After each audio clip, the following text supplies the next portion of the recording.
السلام علیکم آج آپ کے لیے ایک اہم موضوع اور اہم عنوان لے کر حاضر ہوئے ہیں، اور وہ موضوع اور عنوان ہے شادی کرنے، ملنے جلنے، اٹھنے بیٹھنے۔ ناظرین کرام، شادی اور بیاہ ضرورت زندگی ہے۔ اللہ تعالیٰ نے اور اللہ کے رسول نے شادی و بیاہ کی حوصلہ افزائی کی ہے۔ ارشاد فرماتا ہے وَأَنكِحُوا الْأَيَامَ مِنكُمْ وَالصَّالِحِينَ مِنْ عِبَادِكُمْ وَإِمَائِكُمْ إِنْ يَكُونُوا فُقَرَاءَ يُغْنِهِمُ اللَّهُ مِنْ فَضْلِهِ وَاللَّهُ وَاسِعٌ عَلِيمٌ۔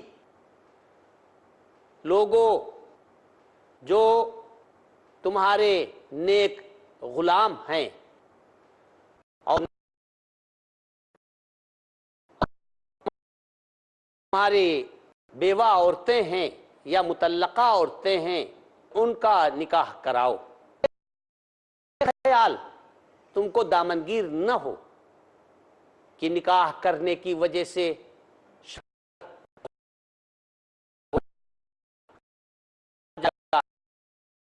تو اس کے اوپر اپنے ہی نان نفقے کا بوجھ ہے، اور پھر جب وہ شادی کر لے گا تو آئے گا۔ اس کی فکر نہ کرو۔ شادی اور بیاہ غریبی کو لے کر نہیں آتے۔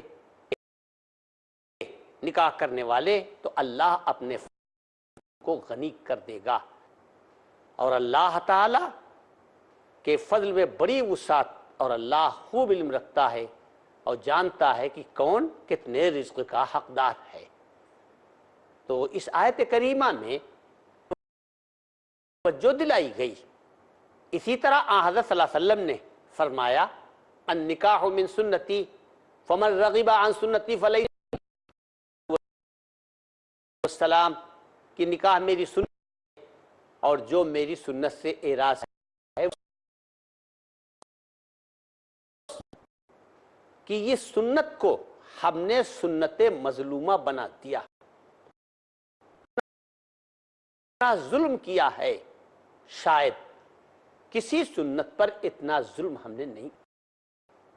ہمیں یہ بات مسلمانوں نے اتنا ظلم اس سنت ادا کرنے کے، نکاح کرنے کے، اور جتنی سنتیں تھیں اس نکاح کے کرنے میں اور انجام دینے میں، مسلمانوں نے تمام سنتیں، کوئی سنت رسول اللہ صلی اللہ علیہ وسلم کی باقی نہیں رہی۔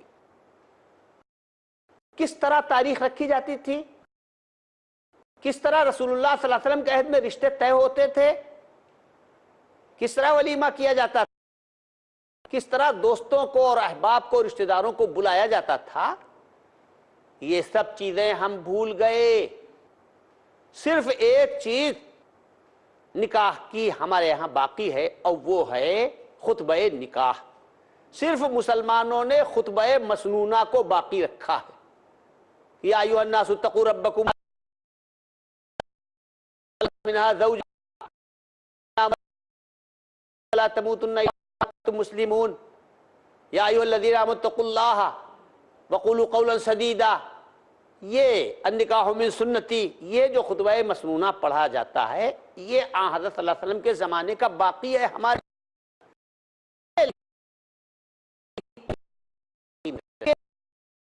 ایک سنت ہم نے ختم کر دی۔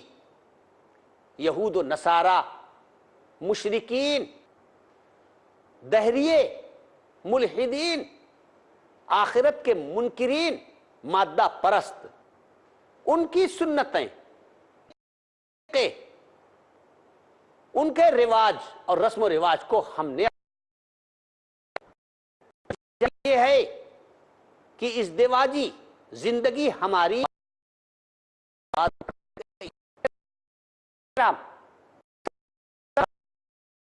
خرابی اور سب سے پہلی غلطی رشتے کے انتخاب میں ہوتی ہے۔ جب پہلی اینٹ ٹیڑھی ہوتی ہے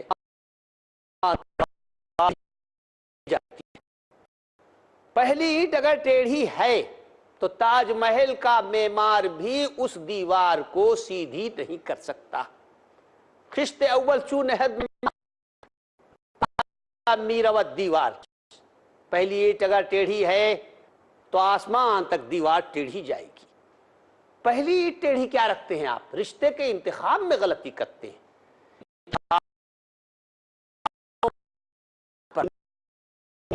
کے معیار کرتے ہیں، انتخاب آپ مال کے معیار پر کرتے ہیں، انتخاب آپ خاندان کے معیار پر کرتے ہیں، پیغمبروں کے نہیں کرتے۔ نتیجہ کیا ہوتا ہے؟ زن نکو ہم دری عالم است دوزخ او، بری عورت اچھے آدمی کے گھر میں آ گئی تو دوزخ شروع ہو گئی یہی سے۔ حضرت صلی اللہ علیہ وسلم نے فرمایا تنکح المرأة لأربعین حسن بذاتی ابو دردہ، اے میرے عزیز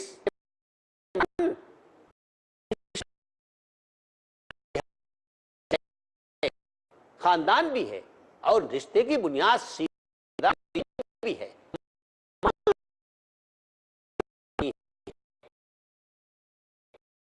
قابل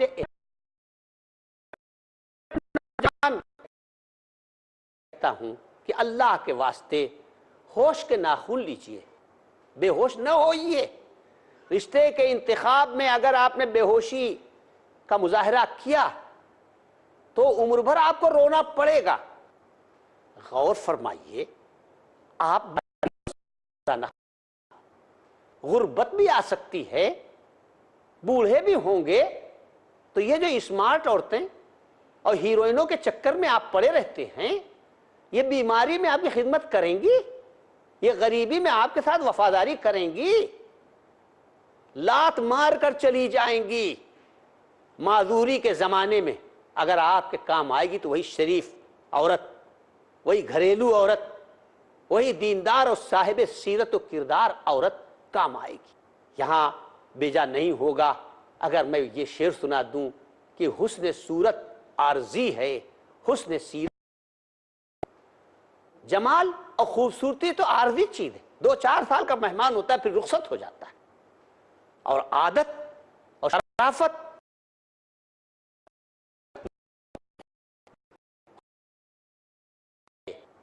حسن سیرت مستقل، اس سے خوش ہوتی ہیں آنکھیں، اس سے خوش ہوتا ہے دل۔ تو نوجوانوں، جب لڑکی کا انتخاب کرو تو زیادہ مال و جمال، یہ مطلب نہیں ہے کہ آپ انتہائی بدصورت کا انتخاب کریں، نہیں، قبول صورت ہو لیکن زیادہ حسن و جمال کی فکر میں نہ رہو۔ فکر میں تو سیرت و کردار و صحت کی لڑکی شریف ہو، صحت مند ہو۔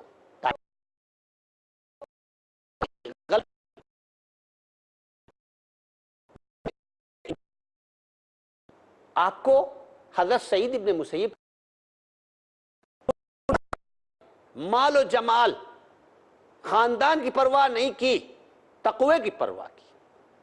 ولید ابن عبد الملک شہزادہ تھا، اس کا رشتہ آیا، حضرت سعید ابن مسیب نے انکار۔ غریب شاگرد تھا حضرت کا ابو وداعہ، اس کی پہلی بیوی کا انتقال بھی ہو گیا، حضرت کے یہاں پڑھنے آتا تھا، مسجد نبوی میں 1 مہینے تک نہیں آیا۔ پوچھا اینہ کنت یا ابا وداع، ابو وداع تم کہاں تھے؟ قال توفیت اہلی، بیمار رہ کر انتقال کر گئی، میں اس کی تجہیز و تکفین تھا، آج فارغ ہو کر آیا ہوں۔ فرمایا حلا اخبرتنا، بیوی کی تیمارداری یا عیادت میں جاتے اور تجہیز و تکفین میں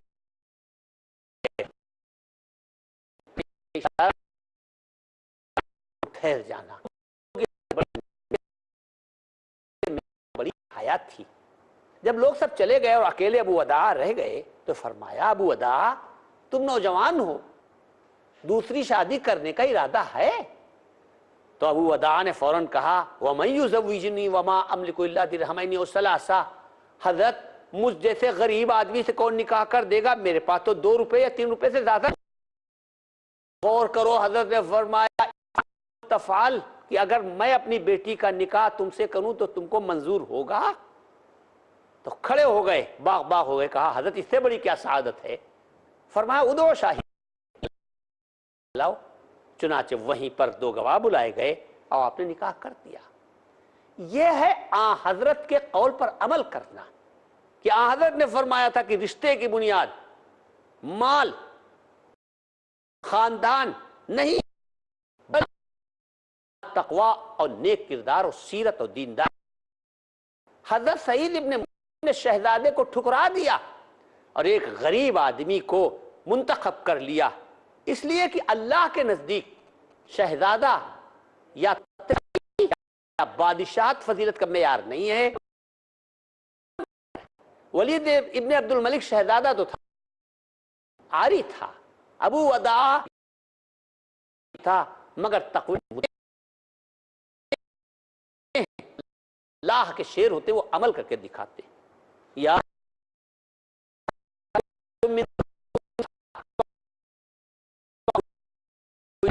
عند اللہ اتقاکم، کہ اے لوگو تم میں سب سے زیادہ قابل عزت اور تم میں سب سے زیادہ افضل اللہ کے نزدیک وہ ہے جو متقی ہے، گناہوں سے بچنے والا اور پرہیزگار۔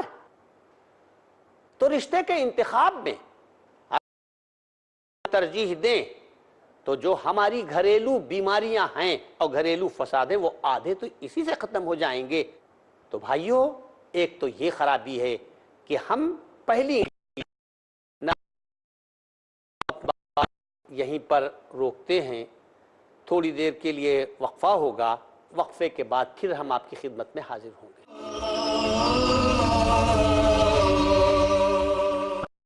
السلام رحمت اللہ، میں شیخ رضا اللہ عبدالکریم مدنی اور آپ رہے ہیں پیس ٹی وی Urdu.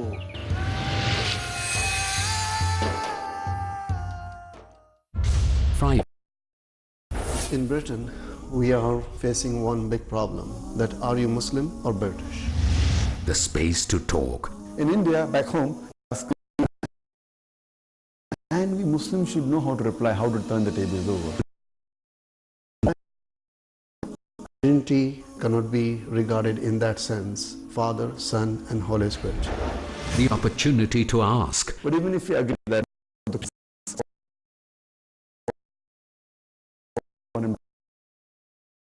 that means even God, To unmask. so there are various ways which we can prove the argument to be wrong. Let's meet Dr. Zakir. آج رات 8 بجے اور دوبارہ صبح 10 بجے انڈیا میں پیس ٹی وی اردو پر۔ ساتھ میں جو لوگ بھی قرآن پڑھتے ہیں وہ زندگی و آخرت کو سمجھتے ہیں۔ جو شخص بھی قرآن سے جڑ جائے گا وہ عظیم ہو جائے گا اللہ کی نگاہوں۔ تفسیر، معنی، ترجمہ۔ ہم میں سے کتنے لوگ ہیں جنہوں نے قرآن حکیم کا ترجمہ بھی ہماری اپنی زبان میں سمجھنے کی کوشش کی، قرآن کا صحیح فہم۔ کہ اللہ رب العالمین ہم سے کیا چاہتا ہے، میرے رب نے مجھے کیا حکم دیا، ضروری ہے قرآنی آیات کی سمجھ اور اس کو سمجھنے کی کوشش کریں اور اس پر عمل کرنے کی کوشش کریں اور اس کے پیغام کو انسانیت تک پہنچانے کی کوشش کریں، تاکہ مستحکم ہو ایمان۔ یہ قرآن ایمان کو بڑھاتا ہے، اور انسان جتنا اللہ کی نعمتوں پر، نشانیوں پر، قدرتوں پر غور کرتا ہے اتنا اس کا ایمان بڑھتا ہے۔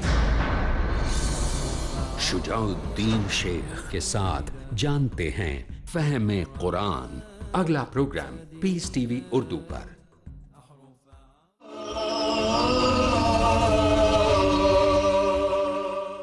السلام علیکم ورحمۃ اللہ۔ وقفے کے بعد ہم پھر آپ کی خدمت میں اپنا موضوع لے کر حاضر ہیں۔ نکاح ضرورت زندگی ہے، زندگی کی ضرورت، افزائش نسل، انسانی نسل بغیر نکاح کے آگے نہیں بڑھ سکتی، تو ضرورت زندگی تو آسان ہونا چاہیے، ضرورت زندگی کو سستی ہونا چاہیے، جیسے ہوا سستی ہے، پانی سستا ہے، اگر ہوا اور پانی مہنگا ہو جائے، سونے اور چاندی کی طرح مہنگا ہو جائے تو آدمیوں کا تو جینا مشکل ہو جائے گا۔ اسی طرح جیسے ہوا سستی ہے، پانی سستا ہے، اسی طرح نکاح ضرورت زندگی اس کو سستا ہونا چاہیے۔ اصل میں نکاح کو سستا کیا۔ آپ کو معلوم ہے کہ آن حضرت صلی اللہ علیہ وسلم نے جوتی کے جوڑے پہ نکاح کرا دیا۔ حدیث شریف میں آتا ہے زوج رسول اللہ علی نعلین، کہ رسول اللہ صلی اللہ علیہ وسلم نے ایک نکاح صرف جوتی کے جوڑے پہ پڑھا دیا، کچھ نہیں تھا، صرف جوتی کا جوڑا تھا۔ اور حدیث میں آتا ہے زوج رسول اللہ صلی اللہ علیہ وسلم علی سویق، کہ ستو کی تھیلی پہ حضرت نے نکاح پڑھا دیا۔ اور یہ بھی حدیث میں آتا ہے زوج رسول اللہ صلی اللہ علیہ وسلم علی سلۃ من تمر، کہ کھجور بس وہ کھجور کی ٹوکری کی کھجوریں بانٹ دی گئیں اور آپ نے نکاح پڑھا دیا۔ اور آپ کو تعجب ہوگا مگر یہ واقعہ حقیقت ہے اور صحیح روایات میں آتا ہے۔ حافظ ابن حجر نے بلوغ المرام میں بھی اس کا ذکر کیا ہے کہ حضرت ایک جگہ فرما تھے۔ میں یہ واقعہ بیان کر کے بتانا چاہتا ہوں مزاج رسالت، اسلام کا مزاج، نکاح کی سادگی، نکاح کی ارزانی، نکاح کی سہولت، کہ حضرت تشریف فرما تھے۔ ایک اللہ کے رسول اپنی خدمت میں مجھ کو قبول کر لیجئے، یعنی مجھ سے نکاح کر لیجئے، کیونکہ اس جائز چیز میں کوئی حیا نہیں تھی۔ آج تو ناجائز چیز میں ہم بے حیا ہیں اور جائز چیز میں حیا کرتے ہیں۔ تو نکاح تو جائز تھا، عادت تھی کہ آن حضرت صلی اللہ علیہ وسلم نکاح میں قبول کر لیں کسی خاتون کو۔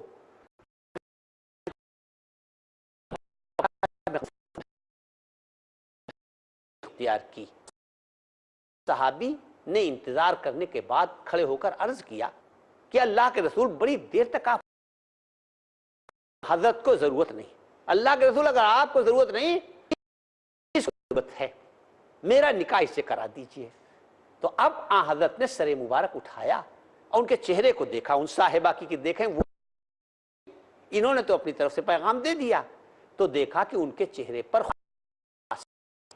تو آپ نے فرمایا ٹھیک ہے ہم تمہارا ان سے نکاح کرا دیں گے، جاؤ اپنی بیوی کی خدمت میں تحفہ پیش کرنے کے لیے کچھ لاؤ۔ کہنے لگے کیا لے کر آؤں اللہ کے رسول؟ ارے ہمارے تو لوہے کا چھلا بھی نہیں ہے۔ کہا اچھا تم کو کچھ صورتیں یاد ہیں؟ غور فرمائیے، ہم کن کی پیروی؟ رسول امین کی پیروی کر رہے ہیں،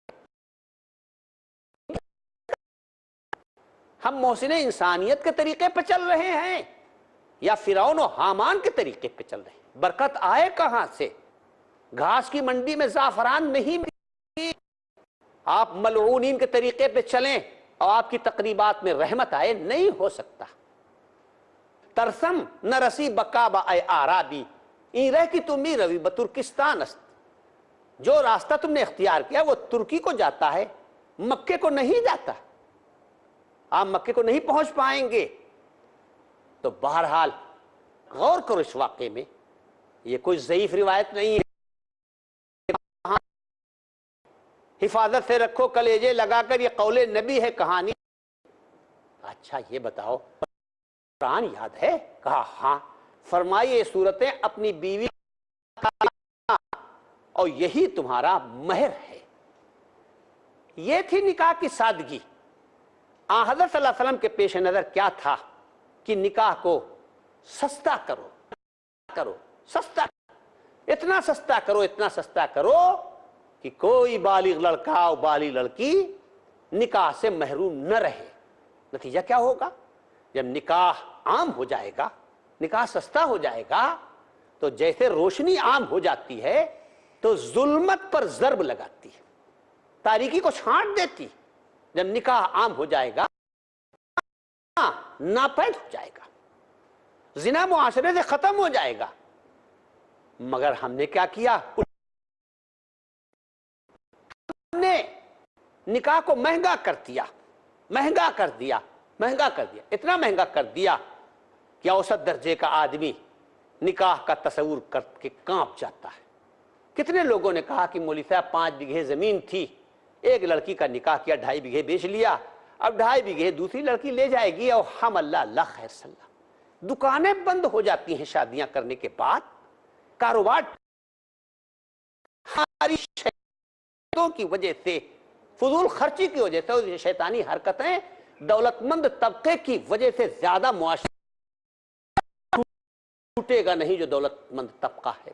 یہی سب سے زیادہ باعث ہے اپنی انا اپنی. اس لیے رسول اللہ کی سنتوں کا خون کر رکھا ہے. غریب مجبور ہو جاتا ہے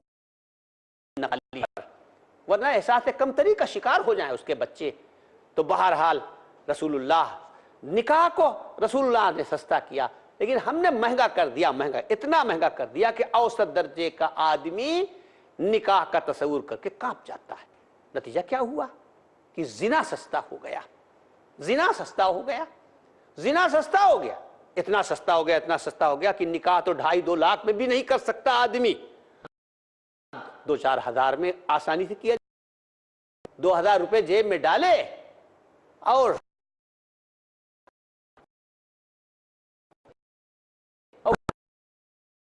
کا موقع مل جاتا ہے.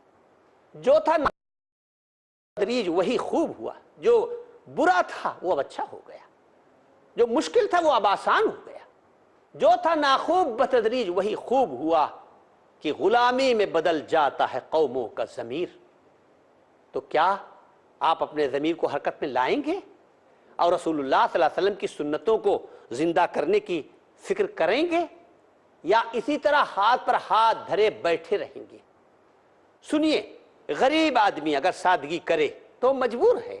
مالدار جب سادگی اختیار کریں گے تو معاشرے کے اندر تبدیلی آئے گی. تواضع سے گردن فرازاں نکوست, گدا اگر تواضع کنت ہوئے ہوست. تواضع دولت مند آدمیوں کی طرف سے بہتر ہے. فقیر اگر تواضع کرے تو اس تواضع کا کیا اثر ہوگا؟ لوگ سمجھیں گے کہ فقیر یہ تواضع کرنے کی. تو سادگی اور سہولت اور خرچ میں اعتدال دولت مند طبقہ کرے تو یہ قابل تعریف ہے. غریب آدمی کرے تو سادگی اختیار کرنے پر مجبور ہے. میرے دوستو, آپ کو معلوم ہے کہ شادی بیاہ میں فضول خرچی کرنے سے اور رسول اللہ صلی اللہ علیہ وسلم کی سنتوں پر عمل نہ کرنے سے ہماری کتنی بنیادی ضرورتیں رکی ہوئی ہیں. آپ کو یاد ہے کہ شادی بیاہ کی وجہ سے سایہ کرنے والا جھوپڑا بھی آپ کو نصیب نہیں ہوا, کیونکہ جو کچھ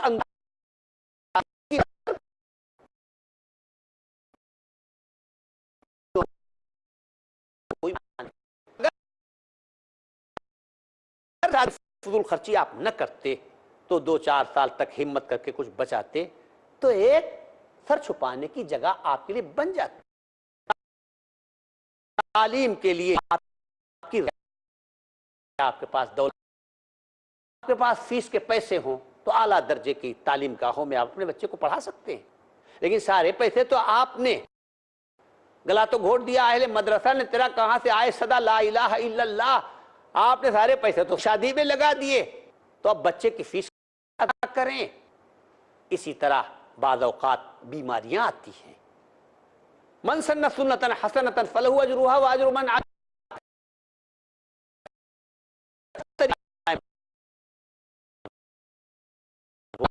ملتا رہے گا. ومن سن سنتا سیئتا فلہ وزرها وزر من ينقص من اوزارهم شیئا. اگر برا طریقہ ایجاد کرو گے تو اس برے طریقے پر جو لوگ چلیں گے ان کا بھی وبال تمہارے اوپر ہی پڑے گا. تو غور کیجئے کہ ہم بعد میں آنے والی نسل عمدہ نمونہ بنے تاکہ ہمارے طریقے پر چل کر لوگ سادگی کے رواج کو جاری رکھ سکیں. یہ جو ہمارے یہاں